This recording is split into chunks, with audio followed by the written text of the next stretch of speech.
Dans cet épisode, j'accueille Monia, alias Astro Coaching Féminin. Une femme solaire, drôle et profondément authentique. On parle d'astrologie autrement, pas comme un outil pour prédire l'avenir, mais comme un langage pour mieux se comprendre et se reconnecter à sa propre vérité. Monia partage aussi son parcours de vie nomade et atypique, fait de détours, d'expériences transformatrices et de rencontres qui l'ont menée à devenir l'astrologue et coach qu'elle est aujourd'hui. Entre rire, vérité qui pique et moments de sincérité, elle nous montre qu'on peut avancer dans la vie sans plan parfait, en suivant simplement le mouvement. Un échange vivant, inspirant et terriblement humain. À écouter si tu veux te rappeler que ton chemin n'a pas besoin de ressembler à celui des autres pour avoir du sens. Belle écoute! Et si tu osais enfin écouter la voix qui chuchote en toi depuis si longtemps, celle qui te dit qu'il est temps de ralentir, de te retrouver et de t'aimer. Bienvenue dans le podcast Celle qui suit, un podcast qui t'invite à reprendre ton pouvoir et à te reconnecter à ta véritable essence. Je suis Jenna, thérapeute holistique et exploratrice de l'âme humaine. Depuis plusieurs années, j'accompagne les femmes à travers la guérison des traumas, la reconnexion au corps et la libération des blocages inconscients. Dans ce podcast, je te partage mes réflexions, mes expériences et des outils concrets pour t'aider à revenir à toi tout en douceur. Dans Celle qui suit, on parle d'amour de soi, de régulation du système nerveux, de blessures du passé, mais aussi d'intuition, de mouvement et de tout ce qui peut nous aider à vivre plus alignés et libres, parfois en solo, parfois avec des invités. Je t'invite à un voyage intérieur pour explorer ta vérité, au-delà des injonctions et des croyances limitantes. Alors si tu ressens l'appel de cette reconnexion à toi, abonne-toi au podcast et rejoins-moi chaque semaine pour une nouvelle exploration. Bonjour Monia et bienvenue dans le podcast Celle qui suit. Je suis très contente de te recevoir. Ça fait pas longtemps qu'on vient de se rencontrer, donc je pense qu'on va apprendre à se découvrir. Ma première question, c'est est-ce que tu pourrais te présenter un petit peu dans les grandes lignes ou voilà, comment est-ce que tu te présenterais? Comment est-ce que je me présenterais? Ça, c'est toujours la question la question colle. Le fameux je suis, on commence d'emblée, tu sais. Je pense qu'aujourd'hui, parce que demain ça changera probablement, mais aujourd'hui j'ai envie de te dire que je suis nomade. J'ai toujours eu à cœur de découvrir le monde, d'explorer. Donc je suis cette espèce d'exploratrice, parce qu'on est nomade depuis 6 ans réellement, c'est-à-dire qu'on a pris vraiment cette décision en 2019 de tout plaquer. Je suis, je suis cette femme qui n'a jamais voulu bosser pour quelqu'un comme moi, avec ce petit fond en fait rebelle. Mais rebelle dans le sens où, pour moi, ça a toujours été important de tout faire pour réaliser vraiment mes désirs. Je suis mère, évidemment. Je dis évidemment parce que voilà, je le dis en troisième position, mais c'est assez central depuis maintenant, mon Dieu, bientôt 10 ans. Et c'est une expérience de vie, moi, qui m'a bouleversée. Et puis je suis une amoureuse éternelle, je crois. Ça c'est mon mental qui dit je crois, mais une amoureuse éternelle des apprentissages. Tu vois, d'apprendre sans arrêt, de tout recommencer. Bon, parfois c'est un petit peu fatigant, mais tu vois, cet éternel recommencement. Il y en a pour qui c'est un stress. Moi, c'est une, une excitation. Euh, voilà ce que j'ai envie de dire aujourd'hui. Merci pour cette présentation. Est-ce que tu peux nous raconter un petit peu comment est-ce qu'elle était, la Monia qui avait 3 ans, 5 ans, la petite Monia? Oh, waouh. La Monia qui avait 3 ans, 5 ans, je pense, très honnêtement, je pense que si je reviens à cette période de ma vie, je pense que c'était une Monia qui devait euh, être super flippée. Parce que le contexte de celle qui avait 3 ans, 5 ans, c'était un contexte assez houleux, avec des parents qui s'entre-déchiraient jusqu'à se séparer, puisque du coup, je pense que je devais avoir 6 ans, quelque chose comme ça. Donc, je pense que c'était une petite fille qui devait super flipper, qui devait être flipper de ce qu'elle allait devenir, de est-ce que ses parents allaient rester ensemble, comment est-ce qu'elle allait faire, en termes de stabilité, parce que c'est quand même un âge en fait où on a besoin vraiment d'un cadre. Je pense que cette petite Monia, elle en a énormément et cruellement manqué, vraiment. Et de quoi elle rêvait? Comment elle se voyait plus grande, hein, cette petite Monia? Elle rêvait déjà de liberté. C'est le terme qui me vient, tu vois. Elle rêvait de liberté. Elle rêvait de grands espaces. Je pense qu'elle rêvait vraiment d'aller voir ailleurs. Parce que l'environnement, même après, du coup, la séparation de mes parents était assez. Je suis pas en train de raconter que j'ai eu une enfance malheureuse, mais c'était pas ce qu'il y avait de plus joyeux, tu vois. Donc, je pense que la petite fille, elle rêvait déjà de Scapa, quoi. Même si c'était pas, tu vois, évidemment, dit comme ça, avec la maturité intellectuelle qu'on peut avoir en tant que femme. Mais je pense que la petite fille, déjà, elle rêvait de grands espaces, de partir, d'aller voir ce qui se passe, d'aller voir si l'herbe était plus verte ailleurs. Et alors, comment elle s'est construite, hein, cette petite fille? Comment elle est devenue adolescente? Mon adolescence, je m'en souviens très bien. Oh, mon Dieu. L'adolescence a été euh, très chaotique dans ma tête, mais vraiment très chaotique. Je pense que je me suis trimballée en fait les casseroles du transgénérationnel, d'une mère qui a toujours été la petite, tu sais, le vilain petit canard de la famille, qui a toujours eu la sensation en fait de ne pas être aimée, puis qui m'a refourgué ça. Un père tunisien qui a débarqué quand même dans les années 70 où il y avait le racisme.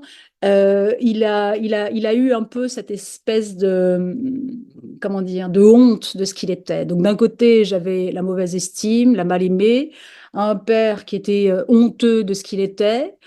Moi, entre les deux, déchirée entre deux cultures, une culture, si tu veux, française, chrétienne, enfin catholique, avec mes grands-parents italiens qui me rappelaient voilà, qu'il était bon d'aller à l'église. Une culture tunisienne qui essayait de m'inculquer les dogmes, parce que pour moi, la religion est très dogmatique, du moins de ce qu'on m'en a transmis. Après, évidemment, avec l'âge, je pourrais redéfinir tout ça. Donc moi, j'étais un peu déchirée, tu vois, dans tout ça, parce que la période de l'adolescence, on ne sait déjà pas qui on aime, alors quand autour de soi, c'est carrément le foutoir, si tu veux, c'est un peu le bordel.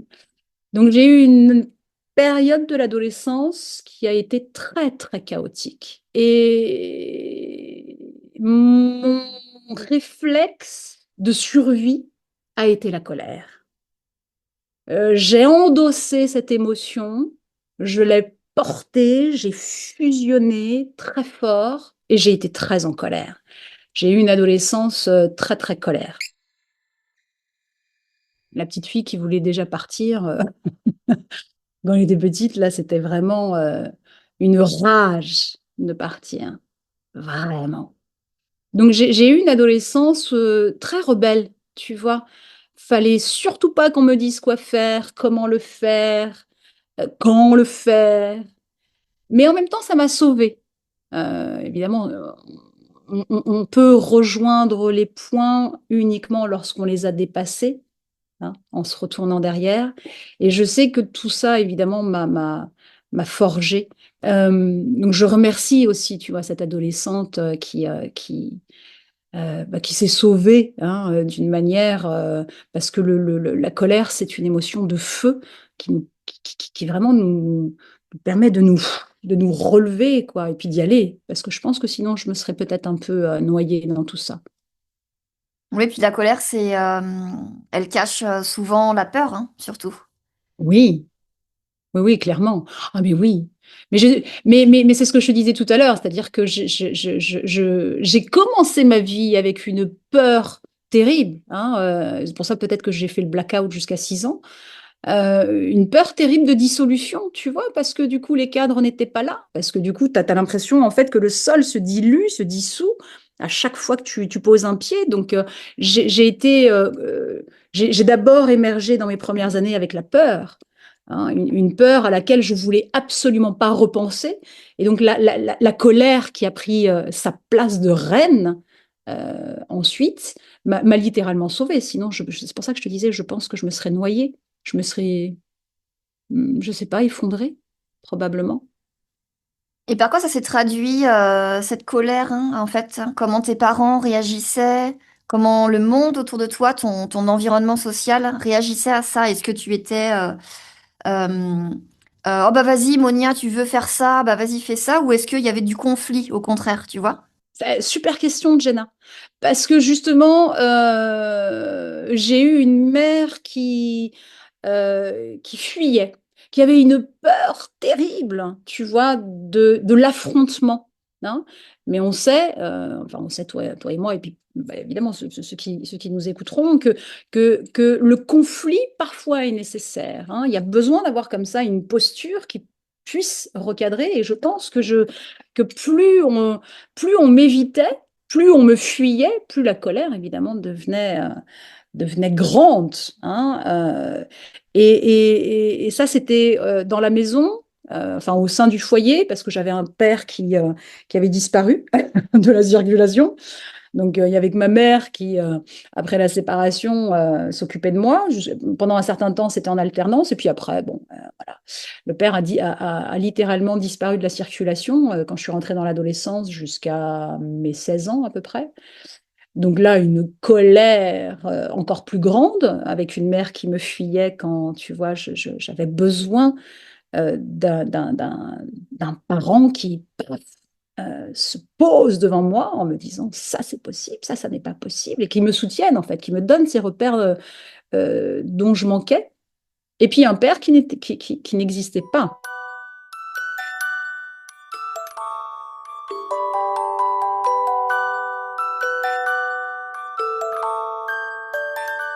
Socialement, ben, je me suis entourée d'enfants un peu brisés, comme moi, qui eux aussi avaient soif de cadres, de choses un peu qui les soutiennent. Et puis je pense que c'était aussi dans ces amitiés-là que j'arrivais à trouver comment dire, une compréhension mutuelle, instinctive, tu vois. Euh, Silencieuse aussi, parce que forcément, tu n'as pas la maturité intellectuelle, donc tu poses pas des mots sur tout ce qui te traverse. Quand tu es ado, tu comprends pas grand-chose. Mais mes amitiés étaient super importantes, mais comme évidemment tous les ados. Ouais, j'entends comme cette colère, comme si elle cherchait une réaction, en fait, hein. Ah oui, clairement. Elle Ah oui, oui, attendait oui. Ah que quelqu'un réagisse. Et tu dis en plus, tu cherchais tes repères, hein, avec un oui, ouais. père, hein, absent, Oui. tu vois, tes repères, hein, un Ah père. oui. Ah oui, clairement. Ah oui, oui, clairement.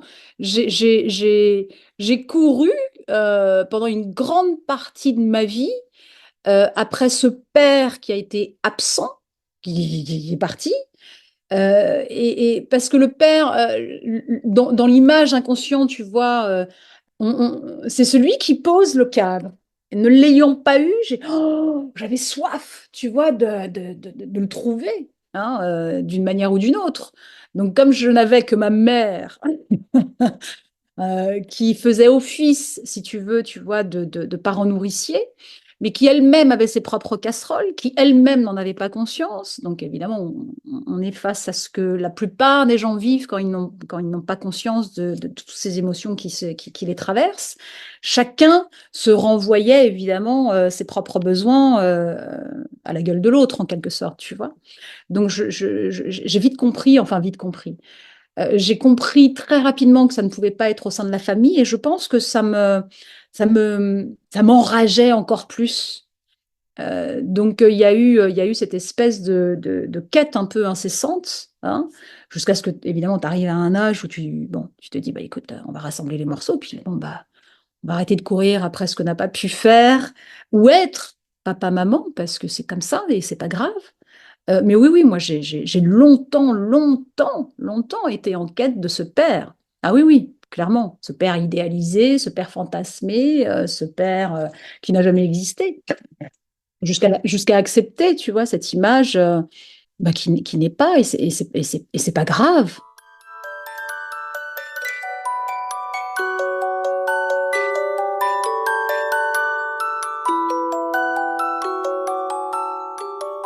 Alors du coup, comment elle s'est construite, hein, cette adolescente, du coup, qui est devenue une jeune femme? À 18 ans, j'ai eu la chance, c'est vraiment, je pèse mes mots, j'ai eu la chance en fait de rencontrer mon âme sœur. Mais quand je dis mon âme sœur, c'est j'ai rencontré Jeff, qui est encore mon compagnon de vie, vraiment. On était, alors chacun évidemment à l'époque avait ses propres casseroles, mais on était dans ce désir d'aller voir si l'herbe est plus verte ailleurs. Donc moi, ce qui m'a sauvée et ce qui m'a construite, ce sont les voyages. À 18 ans, on avait deux, trois ronds avec Jeff et on s'est dit, bah écoute, ces deux, trois ronds-là, on va les prendre et puis on part un an en Inde. Et on est parti.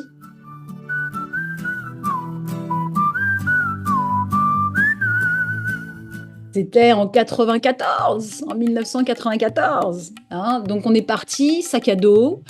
Euh, et puis ce voyage nous a tellement, mais tellement chamboulé dans tous les sens du terme, que lorsqu'on est revenu de ce voyage-là, on s'est dit, ben, il faut absolument qu'on rebosse pour gagner deux, trois ronds et repartir.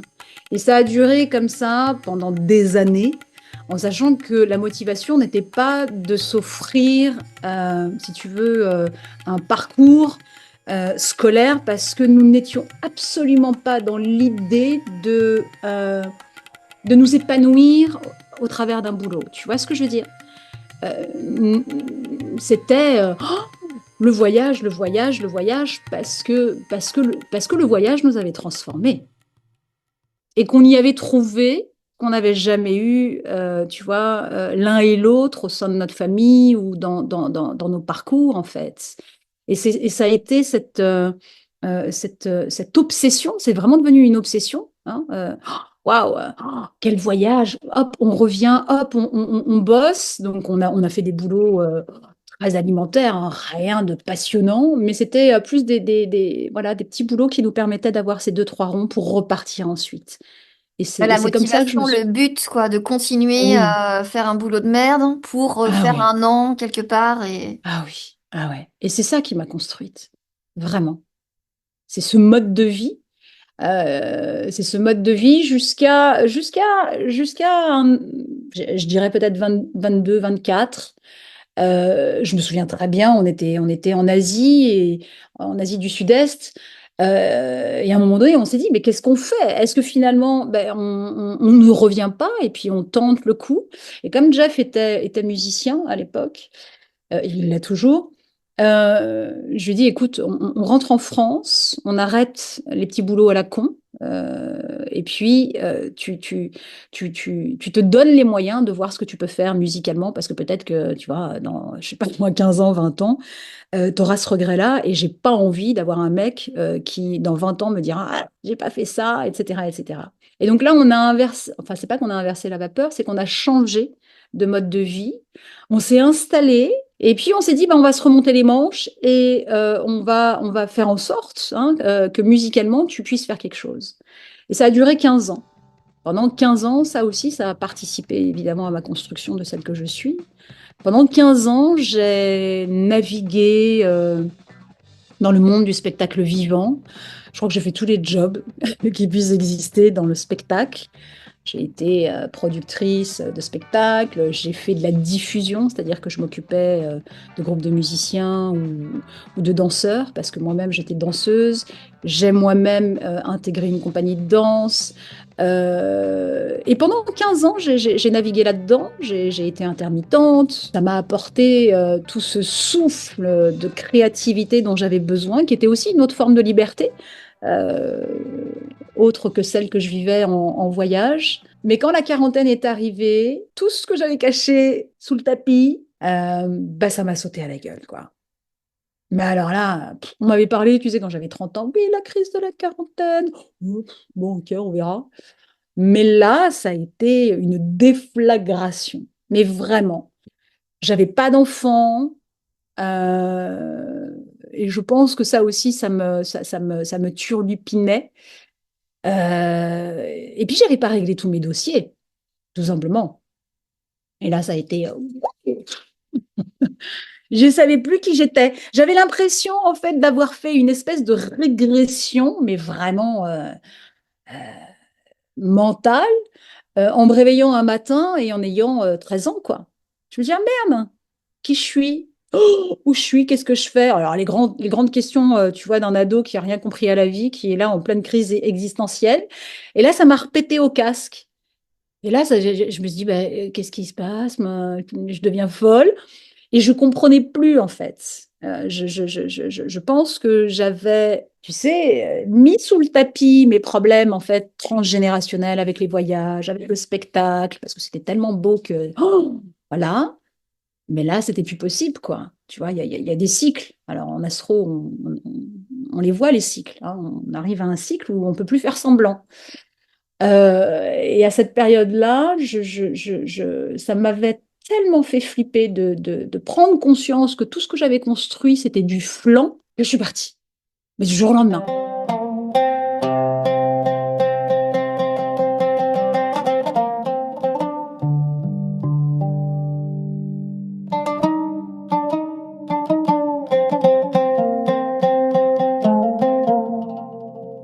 Et là, j'ai connu 18 mois de grande solitude.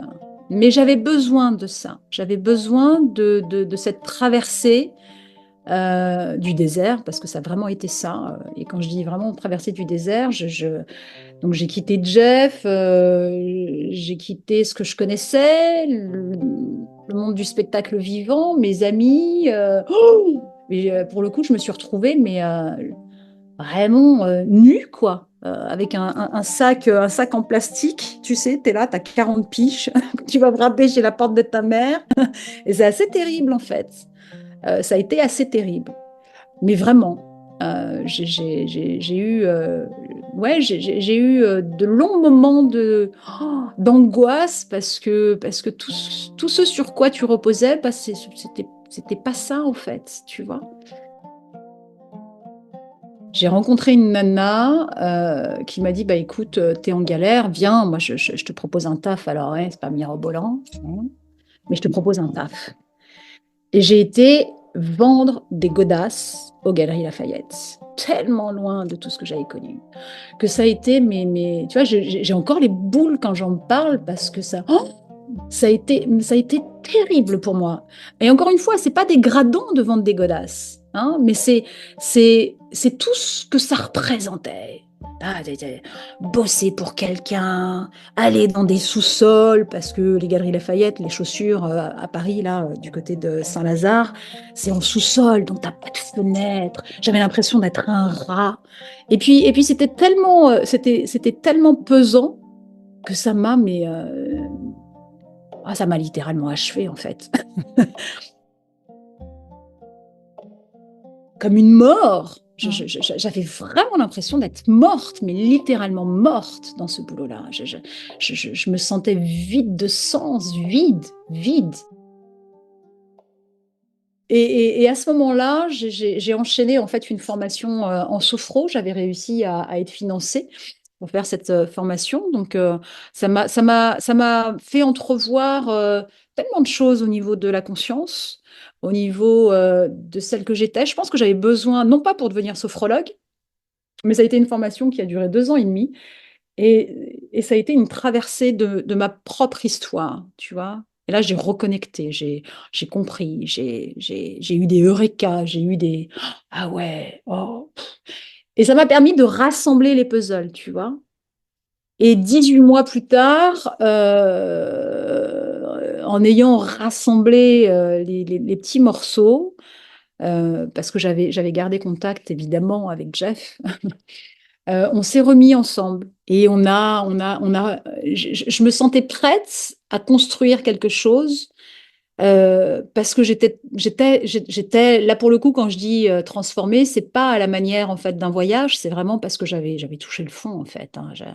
Je crois que je pouvais pas plonger plus profondément en moi et du coup il a été OK et on est parti dans le sud de la France et on a eu Nono. hein, notre chef-d'œuvre.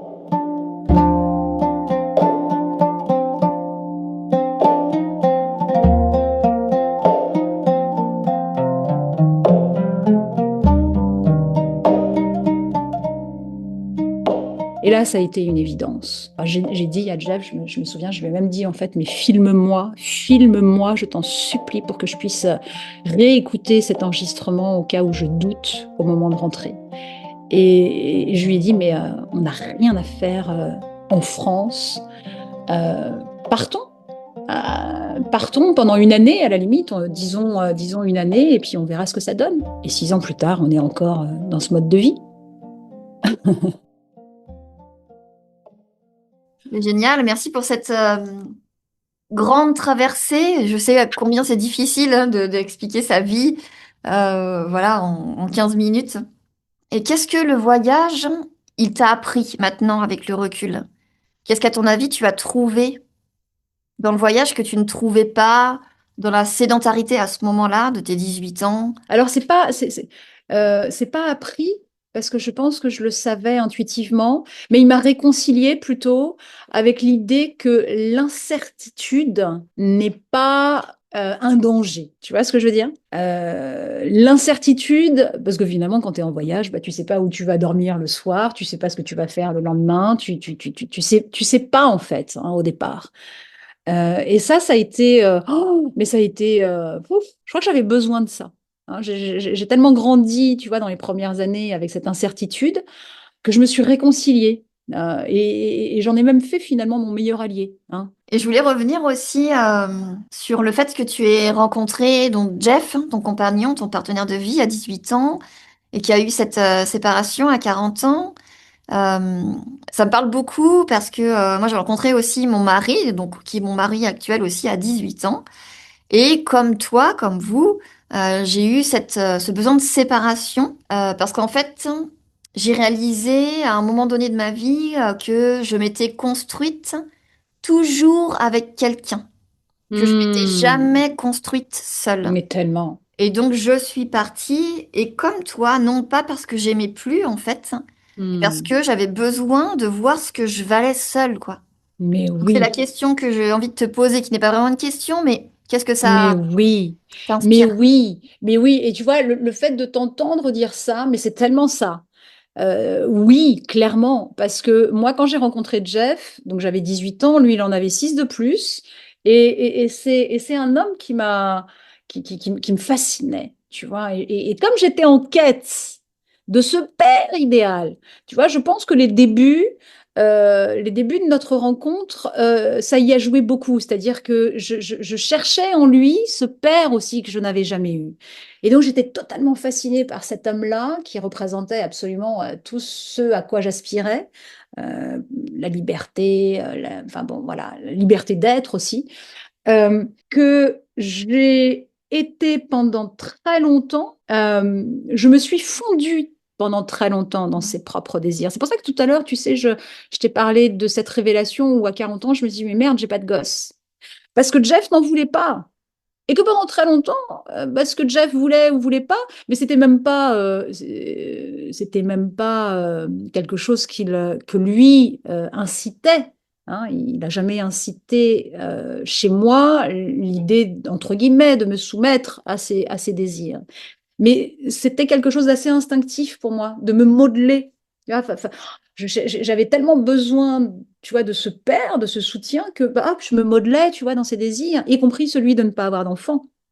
Et donc oui, comme tu viens de le dire pour toi, moi, ça a été aussi ça, ce moteur.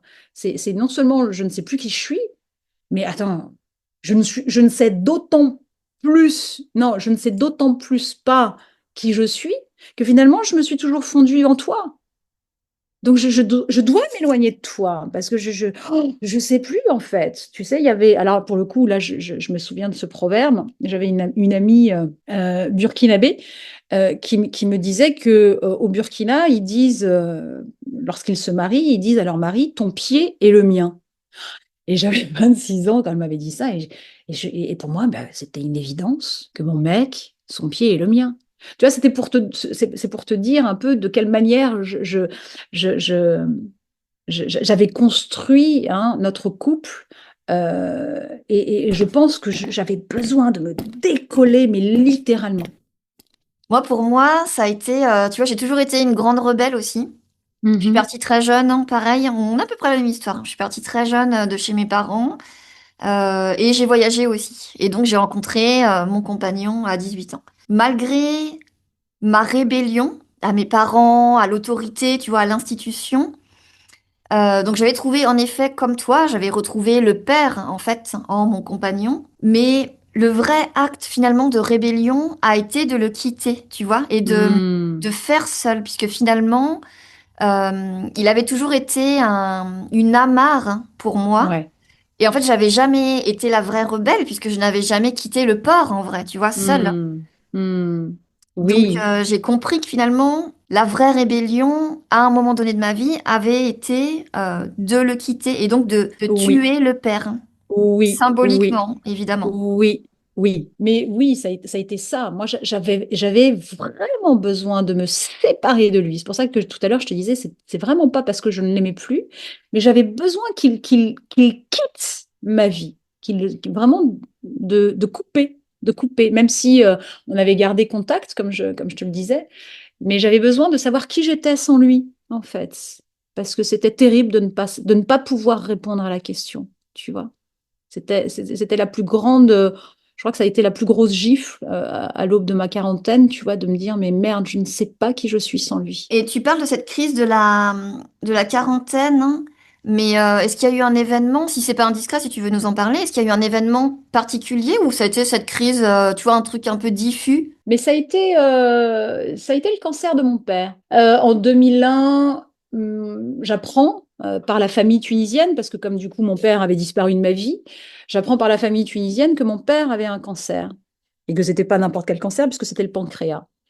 Et on m'a demandé si j'étais prête, étant à Paris, et puis qu'il avait refait sa vie, mais que ses enfants étaient beaucoup trop jeunes pour ça, si j'étais prête à l'accompagner hein, dans sa traversée.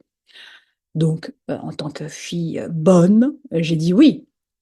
Et je pense que toute cette traversée qui a duré 8 mois jusqu'à sa mort a été une traversée qui m'a, pouf, voilà, qui m'a. Il y a eu plein de choses. La reconnexion avec ce père que je voyais fragile, faible, qui avait une trouille incroyable de la mort. Donc, toute l'image que j'en avais, tout d'un coup, s'effritait pour laisser apparaître bah, ce qu'est un homme, finalement, tout simplement. Sans oublier toutes les confessions auxquelles j'ai eu le droit. Hein, quand tu es à l'article de la mort, bah, tout s'efface. Et cette place que j'ai eue d'accompagnante d'un cancéreux qui est quand même dans le couloir bah, de la mort, hein, ça a été une expérience assez, pouf, assez incroyable. Parce elle m'a permis, mais ça je peux le dire que maintenant, elle m'a permis de me reconnecter à l'essentiel, de me dire, mais attends, il n'y a plus de temps à perdre là. C'est le fameux tic-tac dont évidemment tout le monde a conscience, mais bon, on l'oublie parce que bah, sinon on ne pourrait pas non plus vivre. Hein. Mais tu vois, ça c'est le genre d'expérience qui te dit, eh oh, bouge-toi le cul, quoi. Et donc j'ai mis un certain temps parce que ça c'était en 2001. Il m'a fallu quand même pas mal de temps avant de, tu vois, comprendre parce que j'ai quand même, voilà, fait cette rupture, tu vois, cette séparation quasiment 12 ans plus tard. Mais ça a été un événement vraiment déclencheur, ce cancer, oui, de mon père.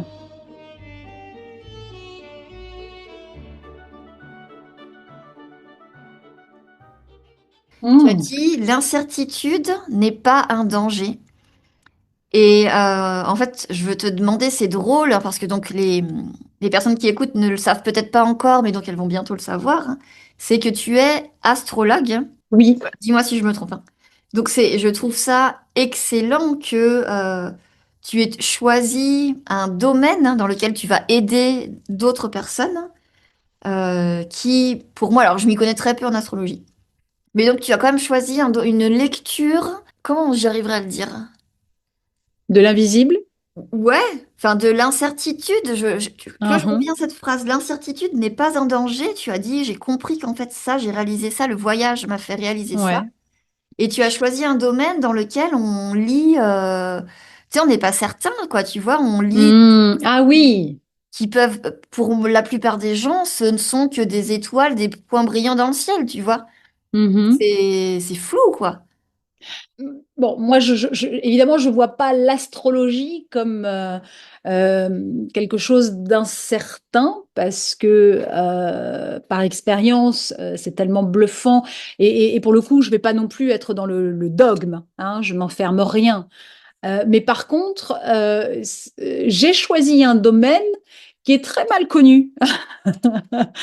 Parce que finalement, l'astrologie n'est connue qu'au travers de l'horoscope et c'est une hérésie pour moi. Donc, c'est ça qui est intéressant, c'est que, tu vois, j'ai choisi un métier. euh, alors, je ne sais pas si on peut rapprocher la malconnaissance, je ne sais pas si ça existe ce terme-là, mais je le dis comme ça, la malconnaissance de l'incertitude. Parce que finalement, j'ai un peu, tu vois, mon bâton de pèlerin. Il y a des moments où j'ai vraiment la sensation, tu vois, d'avoir un bâton de pèlerin. Hein, parce que quand tu dis je suis astrologue, là, tout de suite, bon, on me regarde avec d'autres yeux, tu vois. Je ne sais pas ce qui se passe dans la tête des autres, et puis je vais pas, je vais pas, voilà. Mais c'est ça que je trouve, par contre, alors je ne sais pas si ça rejoint ce que tu disais, mais tu vois, c'est ça que je trouve, en tout cas, intéressant dans mon parcours, c'est que finalement, je choisis un job, non pas qui est incertain, mais qui, pour le coup, dans la tête de celui qui me rencontre, pose question sur ne serait-ce que la crédibilité de mon job. Et c'est ça que je trouve quand même assez, assez bluffant. Mais évidemment, pour moi, l'astrologie est tout sauf incertaine. Parce que c'est ça qui est assez incroyable, c'est que quand tu commences à mettre, alors là, c'est même plus les deux doigts dans la prise, c'est carrément le corps entier, et que tu commences à t'intéresser à l'astro, elle te permet de faire fondre la notion même de hasard. Donc du coup, tu vois, c'est tout d'un coup donner une autre forme à ce que moi j'ai toujours dit, c'est-à-dire l'incertitude. Tu vois, d'un côté, l'astrologie m'amène une lecture où finalement le hasard n'existe pas, mais en même temps l'incertitude de la vie, pour moi, n'est pas un danger, tu vois. Donc il y a deux, il y a deux, il y a deux choses qui, et en même temps l'astrologie m'a permis aussi de comprendre que les choses qui s'opposent ne s'opposent pas, mais elles se complètent, parce que l'astrologie nous oblige quelque part à rejoindre le centre de notre thème astral pour rejoindre les opposés. C'est un peu tout le cheminement d'un être humain.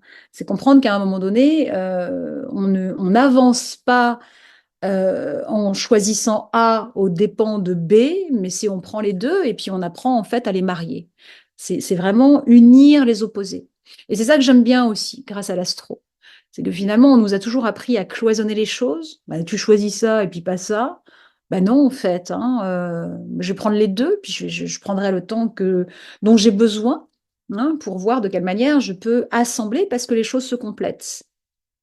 Et comment ça se passe? Parce que je te dis, je connais très peu. Comment, admettons, je viens te voir, hein, je prends rendez-vous avec toi et je viens te voir, et qu'est-ce qui se passe ensuite, hein? Alors, je ne suis pas une astrologue qui fait juste de la lecture astrologique, parce que ça ne m'intéresse pas, hein. Peut-être que tu auras compris que je ne fais pas les choses, voilà, hein, c'est mon côté rebelle. Parce que dans mon parcours, j'ai été aussi formée, après la sophro, j'ai voulu aller beaucoup plus loin et j'ai fait en fait une école de coaching. Et là, j'ai appris en fait une autre façon de voir, c'est-à-dire de ne pas se limiter à ce qui est là et puis d'aller finalement détourner mon regard pour voir en fait sous tous les angles. Donc moi, quand tu viens me voir, c'est surtout pas pour faire en fait une lecture de carte du ciel, parce que là, je te dirais même, bah, va voir une astro, tu vois, il y en a plein sur la place, vas-y quoi. Moi, je me sers de l'astrologie pour permettre à la femme qui vient me voir, parce que j'interviens vraiment dans les transitions de vie, comme ma vie a été ponctuée de transitions de vie, hein, moi je viens dans ces moments où la femme est entre deux rives, hein, tu vois, ces grands moments où ah mince, tout ce que je connaissais avant, aujourd'hui, ne fait plus de sens.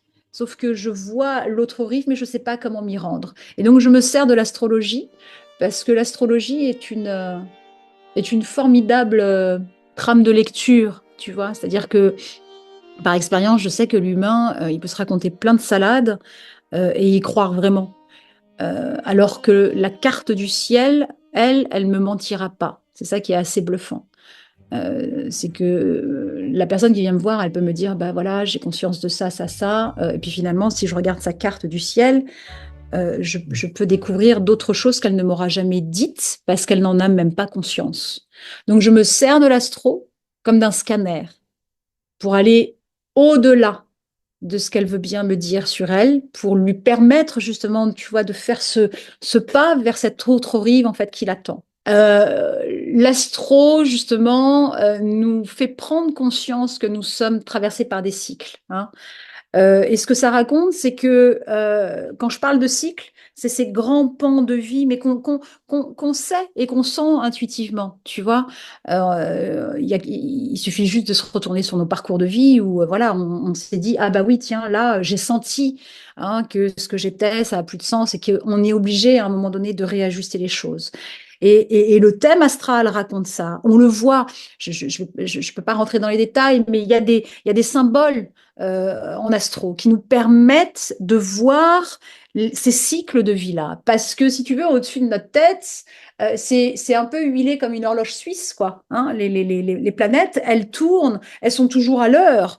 Hein. Il n'y a que les bus qui sont en retard. Hein. Le soleil, il se lève à telle heure, la lune pareil, en fonction de ses cycles, etc. Les saisons pareil. On est fait de cycles. Hein. Et puis bah, nous, c'est pareil. On est cette horloge suisse. Moi, je dis suisse, mais bon. Hein. Et il y a des moments dans notre vie où nous n'avons pas d'autre choix que de fermer le livre. Et là, je ne parle même pas de chapitre. Hein. Je parle de livre. Tu vois, ça y est, j'ai fini ce livre-là, je passe à autre chose. Et l'astrologie nous permet justement de les voir, ces grands moments. Je fais référence à Pluton, je fais référence à Saturne, je fais référence à toutes ces symboliques de planètes qui nous disent qu'à un moment donné, parce que les planètes, elles continuent à tourner hein, autour de notre tête, et donc il y a des années hein, qui font que bah, les planètes, elles reviennent à un point important de ta carte du ciel qui nous dit, bah, ça y est, là, c'est terminé. Donc, on le sent intuitivement, mais parfois, on ne comprend pas et donc, on lutte. Tu vois, ça donne, par exemple, des femmes qui ont toujours vécu sous une certaine forme et puis qui arrivaient à un certain âge. C'est pour ça qu'on parle quand on parle de la crise de la quarantaine, c'est le retour de Saturne. Parce que Saturne ou d'autres planètes, hein, comme Mais dans Pluton, ta carte à toi. dans ta carte du ciel à toi, Ok, parce dans ta qu'après tu me carte. diras, toi quand t'as eu 40 ans, c'est pas moi quand j'ai eu 40 ans, du coup Saturne il est différent dans le ciel, tu vois? C'est pas qu'il est différent dans le ciel, c'est que chacun en fait a sa carte du ciel, mais tu la transposes avec la photo de la carte du ciel au d'aujourd'hui. Tu vois, tu as ta carte du ciel à toi, et donc il y a une photographie. C'est comme si tu avais levé les yeux au ciel et puis que tu avais pris, au moment de ta naissance, tu vois, le ciel. Il y avait Saturne à tel endroit, la Lune à tel endroit, le Soleil, etc., etc. Donc ça, tu prends une photo. C'est la photo en fait de Jenna au moment en fait où elle est née. Mais si tu veux voir ce qui se passe aujourd'hui, tu vas reprendre une photo du ciel aujourd'hui. Les planètes, évidemment, ont bougé, c'est normal. Et ce sont ces deux photos-là que tu réunis, hein, qui sont finalement les deux facettes d'une même pièce. Ah bah oui, bon, Jenna, oui, par exemple, je dis n'importe quoi, Saturne était à tel endroit dans ta carte du ciel, mais là, tu vois, il est à tel endroit. Le fait qu'il soit à tel endroit, parce qu'évidemment, quand tu es astrologue, c'est un peu comme bah, je sais pas, un archéologue en fait qui arrive à déchiffrer, tu vois, des hiéroglyphes, quoi. Donc l'astrologue va pouvoir décrypter ces symboles-là. Et donc l'astrologue va te dire, bah, tu vois, là, vu la position en fait de Saturne aujourd'hui, mais ce qui est important pour toi, c'est ça. Parce que l'humain n'a pas. Alors, l'astrologue ne va pas se positionner comme, tu vois, celui qui détient une vérité. Hein. Moi, jamais je vais enfermer quelqu'un, et c'est toute la différence avec un voyant. Je ne cherche pas à enfermer en disant, en fait, à l'humain, mais regarde, c'est ça qui est prioritaire. Mais j'amène une lecture qui, à un moment donné, fait tilt dans dans celle qui vient de me voir, parce que moi, je n'ai que des femmes dans celle qui vient me voir parce que tout d'un coup, c'est comme si elle se souvenait. Là, il y a un truc qui fait que oh, ça me parle, tu vois. Et tout d'un coup, il y a tout le blabla, tu vois, du mental et de l'ego qui s'effrite, un peu comme dans Matrix. Ah oui, ah, c'est vrai, tu vois. Donc, c'est un peu ça, en fait, les cycles. Les cycles nous obligent humblement à mettre un pied au sol et à dire mais je ne peux rien contre ces cycles qui me disent que ça y est, c'est fini. Il n'y a que l'ego qui te dit, bah si, vas-y, continue, ça marche plus, mais c'est pas grave, vas-y. Ben non, en fait, tu peux faire ce que tu veux. Alors, très souvent, on me dit, bah alors, et le libre arbitre? Bah, si, tu as le choix, en fait, hein, soit de continuer, hein, à forcer du coude, et puis à dire, non, on ne veut pas voir, gna gna, et puis j'y vais quand même. C'est ça le libre arbitre. Ou soit tu mets un pied au sol et humblement tu dis bah oui, il y a plus grand que moi. Et quand je dis il y a plus grand que moi, il y a rien de religieux, il y a rien d'ésotérique. Mais c'est juste, tu vois, se ramener à, bah, on est une toute petite chose, hein, on est soumis à des énergies. Et c'est un peu comme le cycle lunaire, tu vois, pour ramener ça à un astre que tout le monde connaît.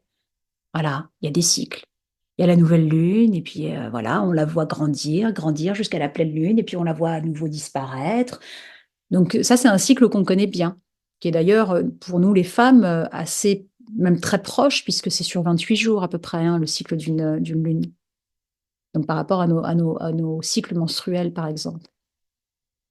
D'ailleurs, tu dois être au courant de ça. Je fais une petite parenthèse que le calendrier grégorien, donc celui qu'on connaît en Occident, serait faux parce que si on avait mis 28 jours, ouais, tu connais? Bon, alors Ouais. Mais j'explique vas-y, pour ceux oui. qui connaissent pas. Ouais.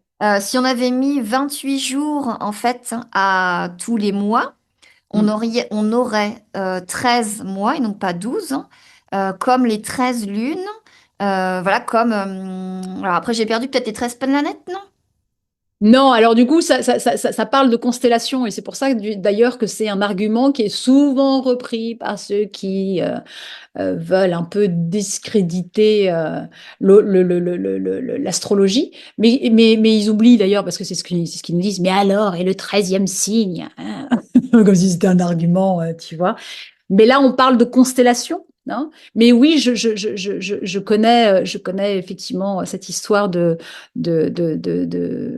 d'agenda qui effectivement nous révélerait une autre facette. Et en même temps, c'est aussi se dire que, et là pour le coup, ça rejoint ce qu'on se disait sur l'incertitude, mais c'est qu'on sait rien en fait.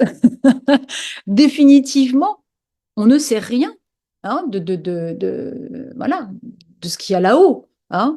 Et dans les tables d'émeraude, qui étaient finalement un écrit anonyme, mais qui date quand même de la période, tu vois, d'Hermès. Donc là, on est chez des temps anciens, tu vois, où les alchimistes, c'était pas des fous. Hein. Dans la table d'émeraude, il est écrit, et je pense que c'est quelque chose que beaucoup de gens ont peut-être vu, en tout cas ceux qui s'intéressent à l'astro, etc. La première, si tu veux, la première phrase qui est très connue dit ce qui est en haut est comme ce qui est en bas. Hein. Et ça, j'aime bien rappeler ça, c'est-à-dire que du coup, déjà, ça nous remet un petit peu, voilà, un peu d'équerre hein, sur notre ego. Hein. On n'est rien, hein. Et en même temps, on n'est rien, mais on est soumis à des lois, mais incroyables. Tu vois, et c'est tout le paradoxe. On n'est rien, mais en même temps, mais en même temps. Hein. Ah, mais c'est Et génial, mais en plus, ça me fait trop penser à. à trouver notre équilibre, que aussi nous sommes le haut, nous sommes le bas, nous sommes la lumière et l'ombre, et Mais tout le oui. travail, parce que ce reflet-là, je connaissais pas cette phrase. Enfin, en tout cas, je savais pas que c'était de l'astro, je l'ai déjà entendu, mais je savais pas que c'était voilà, de ce que tu viens de dire, là, des tables d'émeraude. Mais en tout cas, c'est vraiment, en tout cas, tout ce qui, à mon avis, est le travail d'une vie.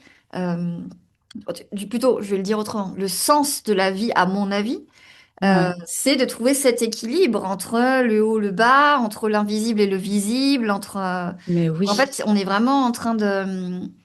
T'es vraiment en train de nous expliquer quelque chose qui déjà est ancestral, c'est vrai. Et ça, Mhm. je pense que beaucoup le savent, que Mhm. depuis qu'on est intelligent, en tout cas qu'on dessine sur les murs, que voilà, Mhm. clairement, l'être humain s'est interrogé, ouais, Mhm. sur le ciel, sur les étoiles, sur qu'est-ce qui se passe, les Mais planètes. oui. Enfin, ça mais Mais c'est oui. trop vieux, ça. Mais oui, mais de toute façon depuis toujours. Mais même à la limite de manière intuitive, tu vois, quand tu jettes comme ça une prière ou que tu t'en peux plus, tu vois, et tu te remets justement un peu à l'invisible, ben, tu vas regarder les yeux au ciel. Tu vas pas regarder tes pieds. Personne sur la planète va faire une prière, tu vois. Alors si, quand on s'agenouille, si tu veux, humblement, tu vois, et on se dit, ben voilà, je ne suis rien face à tu vois, ce grand.